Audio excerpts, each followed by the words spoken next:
ಪಾರ್ವತಿ ಪಾರ್ವತಿ ಎಲ್ಲೋದ್ಯೆ? ಅದಕ್ಕೆ ಕಾಯ್ತಾ ಇದೆಪ್ಪ, ಬನ್ನಿಪ್ಪ. ನಮ್ಮನ್ನಕ್ಕೆ ಅದಕ್ಕೆ ಕಾಯ್ತಾ ಇದ್ದ ನೀನು? ಬಾ ನೀನು.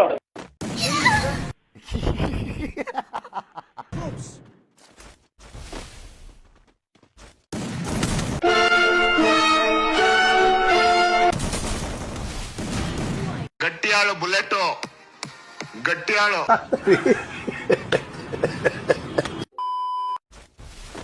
ಬನ್ನಿ ಬನ್ನಿ ಕಲ್ಪನಾ ಅವ್ರೆ, ಅವಳ ಮನೆಕ್ಕೆ ಭೂಮಿನಲ್ಲಿ ಪಾರ್ವತಿಗೆಲ್ಲ ಹಾಕಿ ಹಾಕಿ ಬೇಜಾರಾಗ್ಬಿಟ್ಟಿತ್ತು. ಬನ್ನಿ ಬನ್ನಿಪ್ಪ. ಓಹೋ ಹಾಗೇನು? ಬಾ ಬಾ ನಮ್ಮನೆಕ್ಕೆ ಬಾ, ಆಡ್ತೀನಿ ಬಾ.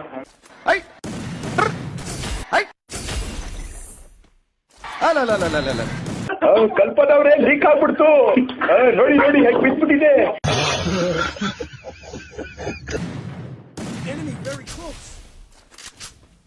ರಚನ ಗುದ್ದಿಪ್ಪ. ಆಲ್ ರೈಟ್, ಬಹಳ ಸಂತೋಷ.